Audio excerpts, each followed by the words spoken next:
Episode 91 dengan judul Babak Eliminasi. Terlepas dari semuanya, turnamen ini diadakan sebagai ajang persahabatan antara bangsawan, klan, serta sekte. Jadi tidak perlu serius hingga saling membahayakan nyawa lawan kalian. Feng Xian akhirnya menyelesaikan pidatonya yang tertuju pada peserta turnamen. Feng Xian tidak banyak bicara lagi. Ia cukup mengerti pidatonya mungkin dianggap membosankan oleh para penonton karena tidak sabar ingin pertandingan segera dimulai. Feng Xian kembali duduk di kursi podiumnya sementara seorang kultivator alam kaisar naik ke atas panggung. Kultivator alam kaisar itu merupakan salah satu pelindung yang dimiliki keluarga kekaisaran yang membedakan bangsawan besar lain dengan keluarga kekaisaran. Feng karena keluarga tersebut memiliki kultivator alam kaisar yang bekerja di bawah mereka. Kultivator itu memperkenalkan namanya sekaligus memberitahu bahwa ia yang akan menjadi wasit dalam turnamen ini. Kurasa para hadirin sudah tidak sabar lagi, kalau begitu kita langsung saja. Peserta nomor 1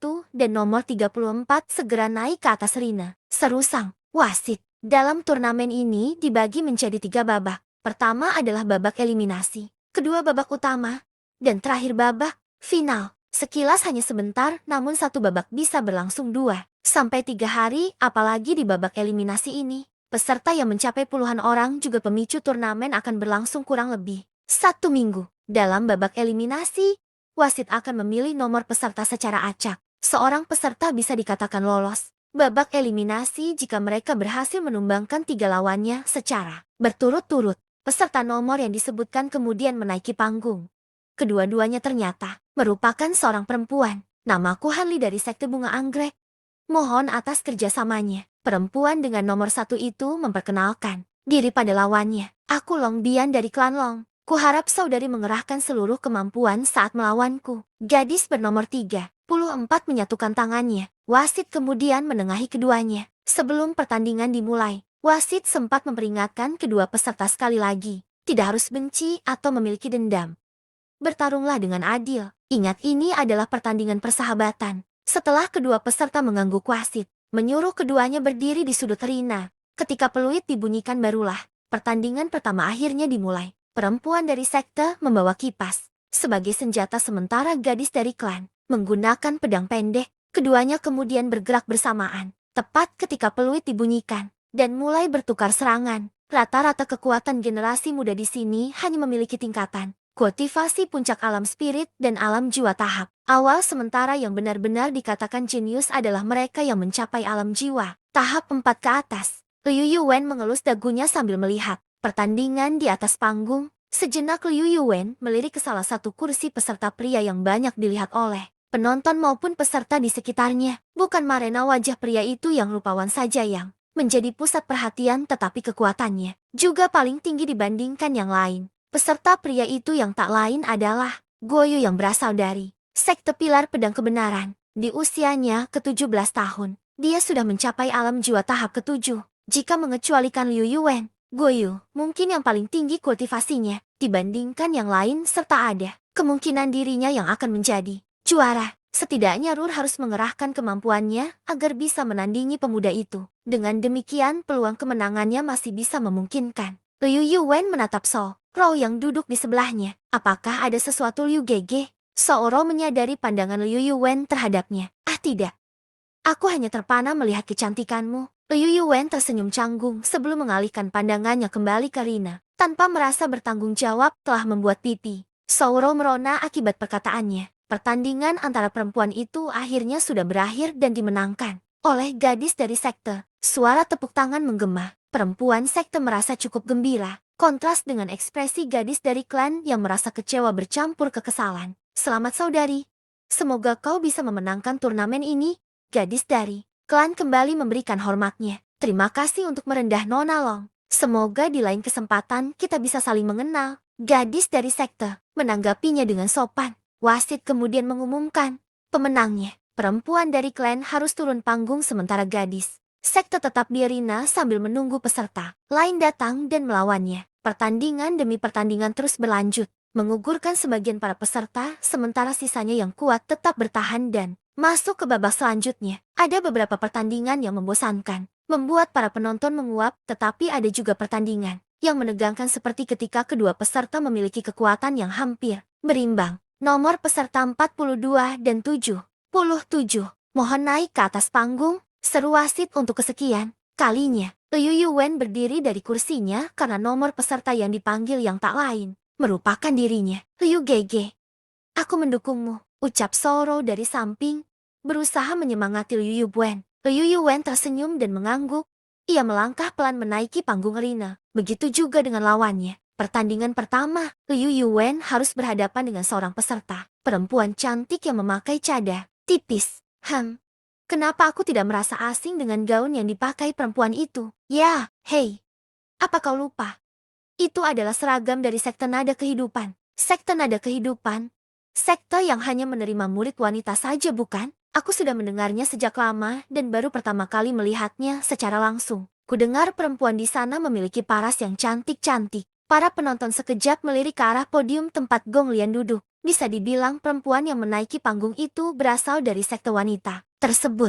Setiap sekte hanya boleh berpartisipasi paling banyak 5 anggotanya untuk ikut serta dalam turnamen ini. Selain Gong Yuyin yang terkenal karena kecantikan dan bakatnya, sekte nada kehidupan juga membawa beberapa murid lain. Salah satunya adalah perempuan yang sedang dilawan, Liu Yuwen saat ini. Liu Yuwen sendiri sebenarnya cukup menarik perhatian sebagian penonton, karena baru pertama kali ini ada peserta yang memakai topeng. Meski tidak melanggar peraturan, namun hal ini dianggap cukup aneh. Sederhana saja, mereka yang ikut serta dalam turnamen ini selain ingin mendapatkan hadiah, mereka juga ingin terkenal dan mendapatkan popularitas di seluruh dunia. Persilatan Kekaisaran Langit Utara memakai topeng sama saja dengan kesia-siaan, karena dengan demikian wajah Liu Yuwen tidak akan dikenal meski memenangkan turnamen sekalipun. Aku tahu diriku tidak populer, tetapi seharusnya mereka tidak perlu memandangku dengan aneh seperti itu. Liu Yuwen salah sangka, tetapi tidak ada yang bisa membenarkan pernyataannya. Wasit memberikan arahan serta aturan pada Liu Yuwen dan gadis itu sebelum peluit akhirnya dibunyikan. Episode 92 dengan judul Babak Eliminasi 2. Gadis yang berasal dari sekte nada kehidupan segera mengambil jarak. Bahkan sebelum peluit dari wasit dibunyikan, gadis itu mengeluarkan pisau dari cincin ruang lalu kemudian menembakkannya ke arah Liu Yuwen. Meski terlihat belasan pisau yang dilempar, namun Liu Yuwen hanya menghindar satu pisau saja, sementara lainnya ia biarkan mengenai tubuhnya. Mata gadis itu melebar karena secara tidak langsung Liu Yuwen mengetahui ilusi yang dibuatnya. Meski banyak pisau yang gadis itu lepaskan, namun sebenarnya hanya satu yang asli. Pisau ilusi yang mengenai tubuh Liu Yuwen langsung berubah menjadi butiran cahaya dan pemuda itu tidak mengalami luka sedikit pun. Gadis itu menolak percaya Liu Yuwen bisa melihat ilusinya. Ia kembali menembakkan pisaunya selama beberapa kali, namun hasilnya tetap sama. Liu Yuwen bisa menghindari semua serangan pisau ilusi itu tanpa kesulitan yang berarti. Pemuda ini cukup jeli juga. Shir akan kesulitan jika ingin menang darinya. Gong Lian yang menyaksikan pertarungan Liu Yuwen dengan murid dari sektenya tersebut merasa tertarik pada kemampuan Liu Yuwen. Liu Yuwen jelas-jelas bisa membaca semua ilusi yang muridnya itu gunakan. Merasa serangan jarak jauh tidak berguna terhadap Liu Yuwen, gadis itu mulai melakukan serangan dengan cara yang berbeda. Gadis itu membanting sebuah bola ke lantai arena yang menciptakan asap tebal ke sekitarnya. Di balik asap itu, tiba-tiba gadis itu muncul kembali, namun kali ini dia tidak sendiri, melainkan bersama bayangan yang persis menyerupai dirinya. Jika seseorang tidak bisa melihatnya lebih teliti, maka mereka akan kesulitan membedakan keduanya. Kemampuan ilusi gadis ini tidak buruk, hanya saja masih banyak kekurangan dalam tekniknya. Dia harus lebih banyak belajar lagi. Batin Liu Yuwen dalam hati sebelum mengalirkan di telapak tangannya. Kesiur serbuk biru tiba-tiba berputar di sekitar tangan Liu Yuwen. Pemuda itu membuka telapak tangannya, lalu serbuk yang sama berkumpul dan memadah sebelum membentuk pedang es. Liu Yuwen tidak berniat menggunakan kemampuan sesungguhnya dalam turnamen ini. Ia berniat hanya menggunakan satu perubahan jenis saja, serta teknik pedangnya. Aksi Liu Yuwen yang bisa membentuk pedang es cukup mengejutkan gadis itu beserta para penonton yang menyaksikannya. Gong Lian mengerutkan dahi. Dari cara Liu Yuwen memunculkan es tersebut menunjukkan bahwa pemuda itu memiliki pemaham yang dalam terhadap perubahan jenis. Fusu yang duduk di barisan para peserta paling terkejut dibandingkan yang lain. Dia teringat dengan kejadian adik seperguruannya beberapa waktu lalu. Mungkinkah pemuda itu adalah yang mengganggu adik seperguruanku? Fusu bertanya-tanya. Dibanding marah atau dendam, Fusu sebenarnya penasaran dengan kemampuan elemen es Liu Yuwen yang dianggapnya tak kalah tinggi dengan teknik api jiwa miliknya. Fusu menggelengkan kepala pelan. Dari cerita adik, seperguruannya bahwa pemuda yang bermasalah dengan mereka tidak memakai sebuah topeng, lagi pula kultivator elemen es. Cukup banyak di dunia persilatan. Liu Yuwen tidak menunggu gadis yang menjadi lawannya pulih dari ketakutannya. Dengan pedang es di tangan, ia bergerak cepat mendekati gadis tersebut. Walau memiliki dua tubuh nyatanya, Liu Yuwen menyerang salah satunya, yaitu tubuh gadis itu yang asli. Bagaimana kau bisa melihat ilusiku? Gadis itu masih tidak percaya, triknya masih gagal untuk melabui mata Liu Yuwen. Sederhana saja. Dirimu yang ilusi tidak memiliki bayangan. Gadis itu mengumpat. Sadar apa yang diucapkan Liu Yuwen merupakan kelemahan dari teknik ilusinya, namun tidak menduga Liu Yuwen ternyata cukup teliti. Sebenarnya ada banyak faktor yang membuat ilusi gadis itu gagal bekerja di mata Liu Yuwen, namun pemuda itu tidak ingin menjelaskannya lebih rinci. Gadis itu mengangkat pisaunya dan bersiap beradu serangan, namun setelah melihat kemampuan pedang Liu Yuwen, gadis itu mendadak merasa tidak yakin akan menang. Dalam belasan jurus saja Liu Yuwen berhasil memukul mundur gadis tersebut, sambil memberikan goresan tipis pada tubuhnya. Liu Yuwen sebenarnya berniat membuat gadis itu keluar dari arena, namun sebelum ia melakukannya, gadis itu sudah menjatuhkan senjata dan mengangkat tangannya. Aku menyerah, aku kalah. Liu Yuwen seketika langsung berhenti menyerang dan segera mengambil jarak dari lawannya. Ia melepaskan genggaman tangannya. Seketika pedang esnya berubah menjadi serbuk kembali. Terima kasih telah menjadi lawan yang berkesan dalam hidupku. Liu Yuwen memberikan penghormatan pada gadis itu. Gadis itu melakukan hal serupa, walau sebenarnya ia yakin bukan tandingan Liu Yuwen sejak awal. Pertandingan segera diumumkan dengan Liu Yuwen yang menjadi pemenangnya. Situasi ini sebenarnya cukup mengejutkan karena Liu Yuwen bisa mengalahkan peserta yang berasal dari sekte besar. Padahal sebelumnya pemuda itu tidak memiliki latar belakang yang jelas. Apa kau ingin istirahat lebih dulu? Tanya wasit pada Liu Yuwen. Tidak senior. Langsung saja pertandingan selanjutnya dimulai. Liu Yuwen mengangguk. Ia tidak merasakan kelelahan sedikit pun. Liu Yuwen baru saja mengalahkan satu lawannya. Untuk lolos babak eliminasi ini, ia harus menghadapi dua peserta lagi. Seorang peserta berikutnya kemudian menaiki panggung. Dia adalah seorang pemuda yang berkepala botak, bertelanjang dada, namun memiliki otot luar biasa yang terbentuk di tubuhnya. Sekarang ternyata giliran Ma Hong. Ini akan menjadi pertandingan yang menarik. Ma Hong yang berasal dari sekte bulan biru itu bukan. Aku sudah mendengar tentang kekuatan fisiknya yang abnormal. Katanya dia bisa mengangkat seekor gajah dewasa sendirian. Tidak hanya kekuatan fisiknya saja yang diperhitungkan, tetapi pertahanan tubuhnya. Dikatakan pusaka sekalipun akan sulit melukai kulitnya. Sayang sekali pemuda bertopeng itu yang menjadi lawannya. Jika dia tidak menyerah sekarang, mungkin ia akan kalah dengan beberapa tulangnya yang patah. Liu Yuwen mendengar semua keantusiasan para penonton di sekitarnya. Ma Hong yang menjadi lawannya nyatanya cukup terkenal di dunia persilatan. Liu Yuwen bisa melihat dari tingkat kultivasi pemuda itu yang sudah mencapai alam jiwa tahap 4. Bisa dikatakan pemuda itu adalah jenius dari sekte bulan biru. Saudara, sebelum kita bertanding, aku sarankan kau menyerah lebih dulu. Jangan salah paham, tetapi aku khawatir kau bisa patah tulang jika bertarung denganku, kata Ma Hong. Bukankah kau terlalu percaya diri? Aku juga belum mengerahkan kemampuanku di pertandingan sebelumnya. Liu Yuwen tersenyum tipis di balik topengnya. HMP, setidaknya aku sudah memperingatkanmu. Jangan salahkan aku jika sebagian tulangmu cedera setelah ini. Ma Hong mendengus kesal. Wasit yang menyaksikan percakapan keduanya hanya bisa tersenyum canggung. Serangan lisan bukan pelanggaran dalam turnamen dan itu bisa digunakan kapanpun. Bahkan sebelum pertandingan dimulai. Baiklah, tidak perlu curang dan bertandinglah sebagai kultivator yang terhormat. Ingat, ini hanya turnamen. Mengalahkan lawanmu tidak perlu sampai membuatnya cedera serius. Kata-kata wasit terkesan untuk kedua peserta, namun Liu Yuwen yang berpengalaman menyadari bahwa wasit tersebut berkata demikian karena khawatir Liu Yuwen terluka berat sesudah bertanding dengan Ma Hong. Episode 93 dengan judul Babak Eliminasi 3. Wasit mengambil jarak beberapa langkah sebelum kemudian meniupkan peluitnya dengan keras. Bersamaan dengan peluit itu dibunyikan, Ma Hong bergerak cepat menerjang Liu Yuwen dengan pukulannya. Liu Yuwen dengan sigap menghindari serangan tersebut dengan gerakan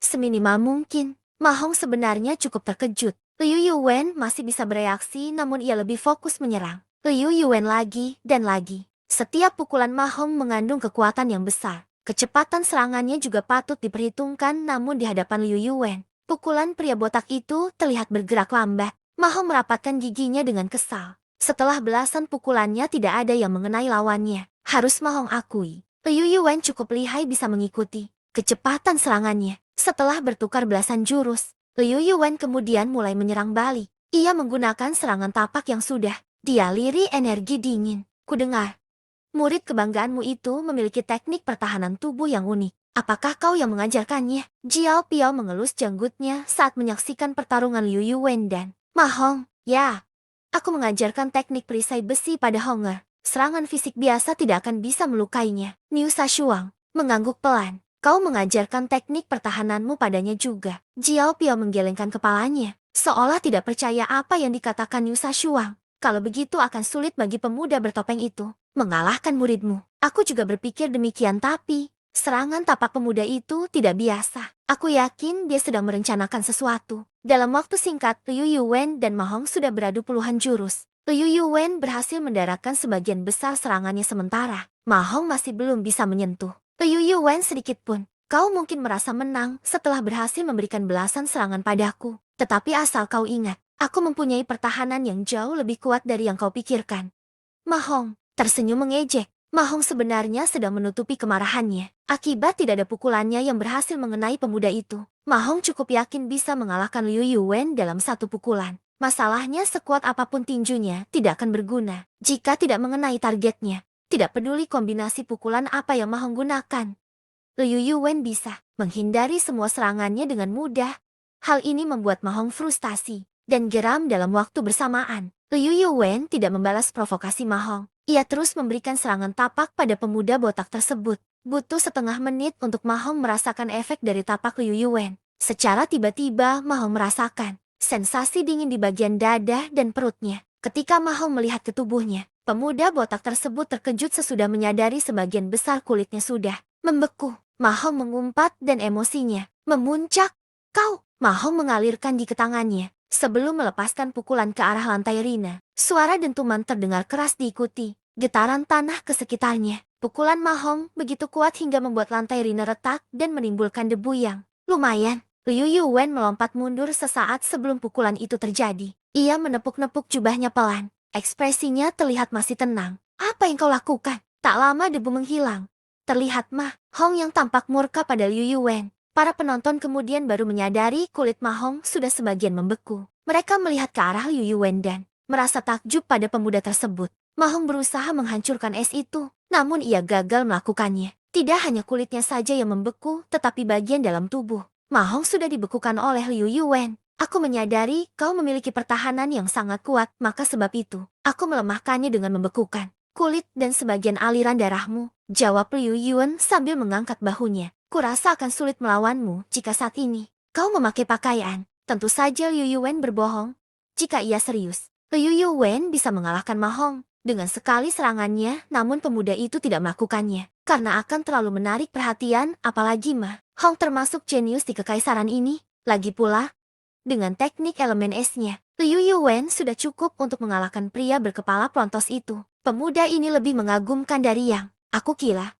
Siapa sebenarnya ia? Gong Lian, yang duduk di podium, semakin tertarik dengan sosok Liu Yuan ini. Ma Hong tidak bisa menahan emosinya lagi. Ia kembali memperpendek jarak antara keduanya lalu melepaskan tinjunya kembali. Kali ini Ma Hong tidak menahan kekuatannya. Setiap pukulannya dialiri yang cukup besar. Terlihat jelas sangat berbahaya. Anak ini, jika pemuda bertopeng itu menerima serangannya, mungkin lawannya akan mengalami patah tulang yang serius. Wasit menelan ludah saat melihat begitu kuatnya tinju yang dilepaskan. Ma Hong sekarang, Liu Yuan nyatanya tidak gentar meski Ma Hong menyerang dengan niat mencelakainya. Sebaliknya pemuda itu melakukan perlawanan yang cukup keras. Liu Yuan mengubah serangan tapaknya menjadi kepalan tangan. Ia kemudian mulai menyerang balik dengan memberikan pukulan yang bertubi-tubi. Keduanya kembali bertukar serangan. Para penonton dan peserta yang menyaksikan pertandingan itu menahan nafas karena pertarungan tersebut bisa dibilang cukup sengit. Sepertinya muridmu akan kalah, saudara Sashuang. Jiao Piao melirik ke arah